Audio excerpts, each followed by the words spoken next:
AP రాజకీయాల్లో మన పవన్ కళ్యాణ్ గారు, లోకేష్ గారు, జగన్ గారు వీళ్ళ ముగ్గురు మధ్య ఏమన్నా వార్ జరిగే అవకాశం ఉందంటారా? ఏం వారండి ఆదాని గారని చెప్పండి. ఆదాని గారి బ్యాచ్ ఒకటి, హ్మ్. మిగతా సూపర్ బ్యాచ్ ఒకటి, ఆదాని గారి పరోక్ష బ్యాచ్ ఒకటి. ఏం మనం తోలుబొమ్మలు ఆడుచోవటం ఆడిచ్చేదంతా ఆదాని గారు, వీళ్ళు ఆడుతూ ఉంటారు. నేను అంతకుమించి మాట్లాడను. ఆదాని బానిస నాయకుల గురించి హ్మ్. మాట్లాడకూడదని కొంతమంది పెద్దలు చెప్పారు నాకు.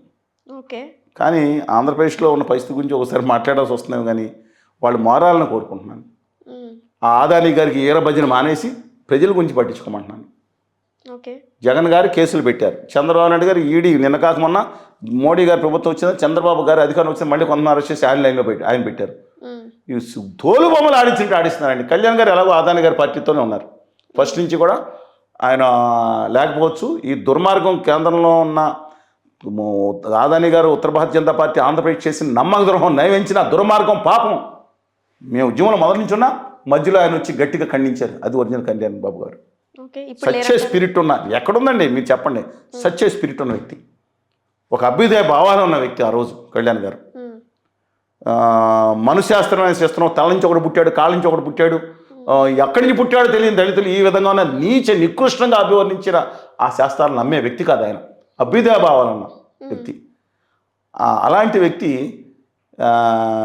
ఎలా పారిపోయి ఆయన చెప్పారు కదా, నాన్నగారు సిగరెట్ వెతికించుకుంటారు, నాన్నగారిని ఏమన్నా తక్కువ చేస్తారా, అమ్మ దీపారాధన చేస్తే దాంట్లో సిగరెట్ తెలుసుకుని దేవుడు లేడని చెప్పుకుని వెళ్ళిపోతాడు అని ఆయన మాట్లాడారు. ఇంకా చాలా మాట్లాడారు, గుడ్డు మాంసం తినడానికి సంబంధిస్తున్నట్టు. That is different issue.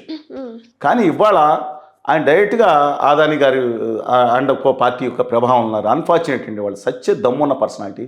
నేను చూసిన పవన్ కళ్యాణ్ గారి యొక్క భావావేశం, ఆ దక్షిణాదికి జరుగుతున్న అన్యాయం మీద ఒరిజినల్ స్ఫూర్తి అండి అది. ఇది డమ్మి స్ఫూర్తే, ఇది ఆదాని గారి స్ఫూర్తి. ఎందుకనో నాకు తెలియదు. వాళ్ళిద్దరికే బాధలు ఉన్నాయి.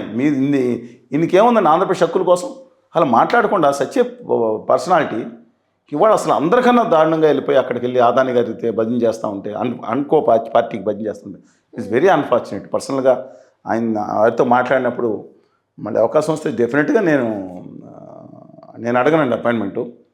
లాస్ట్ టైం కూడా నేను అడగలేదు. ఆయన పార్టీ నుంచి మాట్లాడారు, తర్వాత మా కమిటీకి ఆహ్వానించారు, తర్వాత కూడా మాట్లాడారు. రెస్పెక్ట్, పర్సనల్ వ్యక్తిగత రెస్పెక్ట్ ఉంటుంది. It's entirely different Kalyan Babu గారి విషయంలో. ఆయన మీద భయంకర ట్రోలింగ్ భారతీయ జనతా పార్టీ వాళ్ళు చేసినప్పుడు కూడా వారికి మద్దతుగా నిలబడడం, చాలా గట్టిగా మాట్లాడాను. చాలా దారుణంగా పాచిపోయి లడ్డూలు ఆయన మాట్లాడతాం, పాచిపోయి పుచ్చిపోయి సర్వనాశనం చేశారు, నమ్మక ద్రోహం చేసినప్పుడు. అంతకన్నా 10 రెట్లు ఎక్కువ ద్రోహం చేశారు ఆంధ్రప్రదేశ్కి.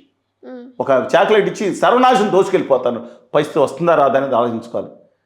వాళ్ళు దయచేసి మేము న్యాయ వ్యవస్థను కూడా ఆశించాం. ఈ దేశంలో న్యాయం బతుకుందంటే వాళ్ళు కనీసం న్యాయ వ్యవస్థ లోపల ఉండొచ్చు, కానీ ఆ న్యాయ వ్యవస్థ వల్లేనండి.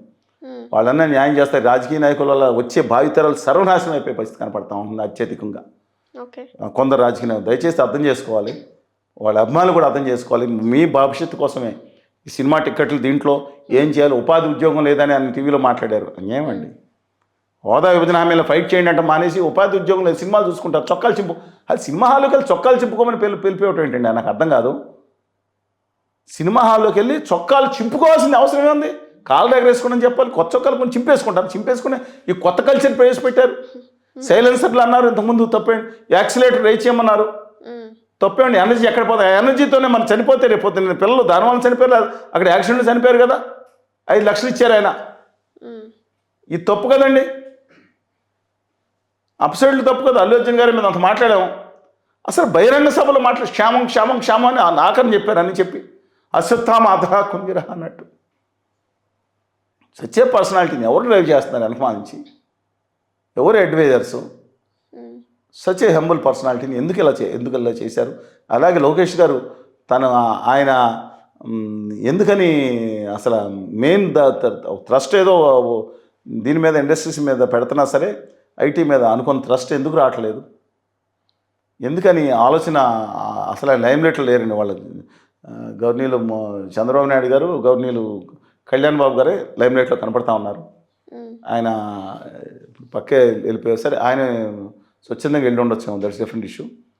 కానీ ఆ పోరాటం ఇదిగా జగన్ గారు ఇవాళ మళ్ళీ చెప్తున్నాను, వీళ్ళ ముగ్గురు మధ్యన పోరాటం అంటే ముగ్గురు మధ్యన పప్పెట్ షో నడిపిస్తున్న ఆదాని గారి పోరాటం. మరి ఏ పప్పెట్ షో ఎలా బాగుంటుందనే బాధ వస్తాం. అలా కామెంట్ చేయడానికి బాధగా ఉంది నాకు వాళ్ళ మీద. వ్యక్తిగత గౌరవం ఉందండి. దయచేసి కళ్యాణ్ గారు, చంద్రబాబు నాయుడు గారు, ఈవెన్ జగన్మోహన్ రెడ్డి గారు కూడా నాతో కలిసినప్పుడు చాలా గౌరవంతో మీరున్నారు. ఈ మాట అంటానికి నేను మనసు బాధ పెట్టుకుని అంటున్నాను మిమ్మల్ని.